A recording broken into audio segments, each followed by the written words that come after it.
Pramugari, boleh filler nggak sih? Sakit nggak ya? Aman dan bikin ketergantungan nggak ya?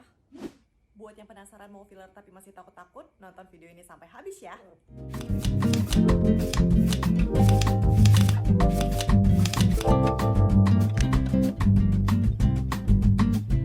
Hari ini aku berkunjung lagi ke Siderma. Rencana pengen filler hidung nih. Awalnya kita akan foto dulu dari tampak depan, serong, samping kiri kanan. Semua angle deh pokoknya. Sebagai bukti dan analisa tampak before-nya seperti apa. Setelah itu kita akan ketemu dokter untuk konsultasi terlebih dahulu. Namaku udah dipanggil. Yuk kita langsung tanya-tanya ke dokter yang ahli di bidangnya. Aku tanya semua hal-hal yang bikin aku penasaran yang mungkin bisa berguna juga buat kalian yang pengen filler tapi masih takut-takut kayak aku. Jadi sekalian aku share di vlog ini ya.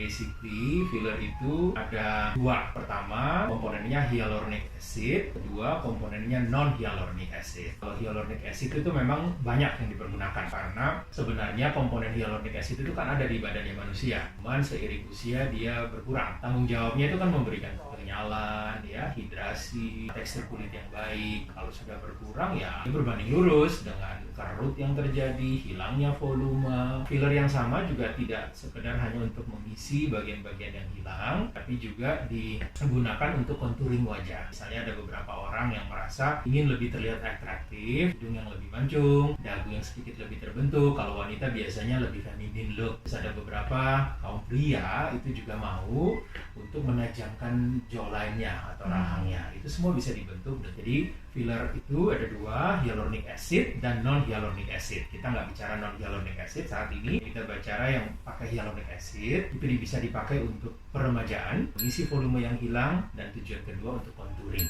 membentuk wajah itu sendiri. Jadi cairannya itu udah pasti aman ya dok, karena bakal terserap ke tubuh juga, which is itu yang ada di dalam tubuh kita juga sebenarnya, tapi udah mulai berkurang gitu ya. Betul. Jadi diterima oleh tubuh akan menganggapnya sebagai bagian dari tubuh.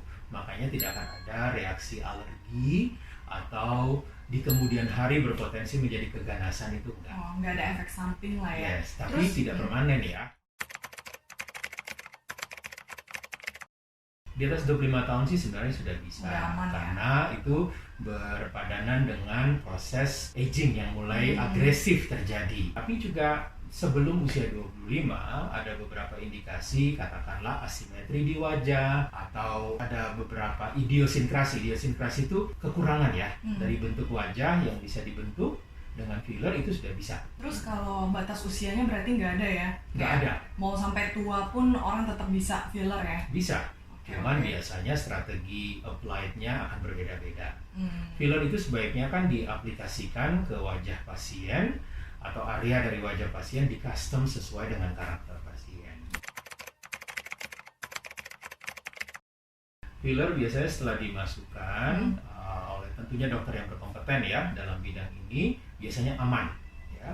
Cuman ada beberapa hal yang harus diperhatikan oleh pasien. Pada hari yang bersamaan dilakukan filler tidak bisa olahraga dulu, karena tidak merangsang kegiatan yang terlalu berlebihan, keringatan yang terlalu berlebihan, itu dihindari dulu. Ya istilahnya ada sedikit kayak radang lah ya. Yang kedua, tidak lakukan facial dulu selama 2 minggu atau treatment yang lainnya. Misalnya pasien mau peeling, mau laser, radiofrekuensi, ultrasound, itu ditunda dulu sampai kurang lebih 2 minggu setelah filler. 24 jam sampai 3 hari tergantung olahraganya seberat apa dan tergantung banyaknya filler yang ditempatkan di wajah. Nggak harus karena biasanya rasa sakit atau rasa nggak nyamannya itu pada saat kita lakukan anestesi saja. Nah setelah itu ya namanya ada sesuatu yang ditambahkan ke bawah kulit kita, ya pasti kita merasa berbeda. Tapi apakah itu rasa sakit? Bukan. Cuman rasa ya sesuatu yang ditambah aja gitu, dan biasanya bearable. Pasien nggak perlu khawatir ada bengkak atau kemerahan atau gatal, reaksi alergi, itu nggak ada. Rata 6-9 bulan. Tetapi itu tergantung juga metabolisme dari setiap orang. Kadang-kadang dia bisa bertahan lebih lama, 9 bulan atau lebih cepat. Kemudian yang kedua, lifestyle. Kalau misalnya memang perokok, alkohol, most likely akan jauh lebih cepat hilang. Karena free free radicals. Filler itu ekstensif banget, dipergunakan sudah sangat-sangat umum dan dipakai untuk berbagai macam tujuan. Satu, restore, ya, restorasi the youth. Kedua, untuk facial contouring, membentuk wajah. Namun banyak juga orang-orang tuh terjebak oleh tren. Tren di negara kita tuh kan dibombardir ya dengan Korean trend, Western trend, Russian trend. Nah, yang perlu diperhatikan, dokter harus benar-benar paham betul dan menghargai etnisiti masing-masing pasiennya. Kalau memang tidak cocok disesuaikan dengan tren, rasanya jangan dilakukan. Beberapa kebablasan yang terjadi pada saat ini itu dinamakan overfill syndrome. Artinya diisi sebanyak-banyaknya. Kadang-kadang terlalu banyak volume yang diisi atau tekniknya yang kurang tepat bisa berakhir dengan kondisi yang namanya overfill syndrome atau the curse of pillow face. Jadi kayak balon gitu yang hampir meledak.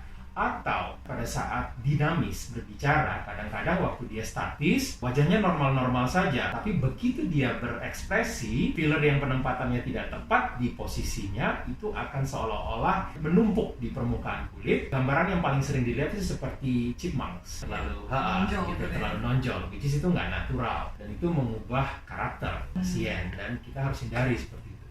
Filler bagus untuk rejuvenation to some extent. Artinya bukan memperbaiki semua tanda-tanda penuaan dengan filler gitu ya. Kadang-kadang juga ya kalau memang perlu filler ya ditempatkan sesuai kebutuhan dan sesuai karakter pasien. Nah, itu dia ngobrol-ngobrol singkat bareng Dr. Stanley. Ini dokternya lagi analisa mukaku dulu, dikasih suggestion wajah bagian mana aja yang bagus buat diisi, seberapa banyak, dan lain-lain. Setelah itu, mukaku dibersihkan dulu. And here is tindakan. Kalau ditanya deg-degan apa enggak? Enggak sih, sama sekali enggak. Karena aku pilih klinik yang ternama dan terpercaya. Dan aku tahu aku ditangani oleh dokter yang ahli dan profesional. Bikin aku tuh makin yakin dan percaya sama hasilnya. Prosesnya cepat banget. And you know what? Nggak sakit sama sekali karena efek dari anestesi yang bikin kulit kebal.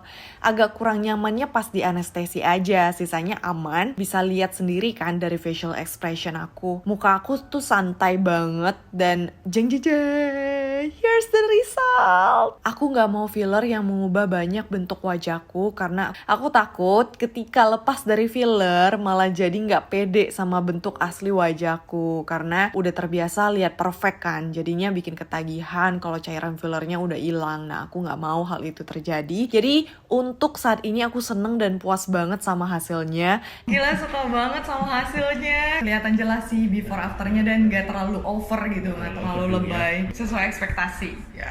Thank you banget buat si Dharma, terutama Dr. Stanley yang udah kasih banyak pengetahuan tentang filler. So that's all, semoga bermanfaat terutama buat teman-teman yang mau coba filler. Ingat pesan Dr. Stanley, filler lah sesuai dengan kebutuhan wajah kalian. Jangan terlalu lebay, jangan jadi kayak chipmunks. Jadi jangan ikutin tren deh, tetap be yourself aja. Thank you for watching and I'll see you guys in the next video. Bye-bye!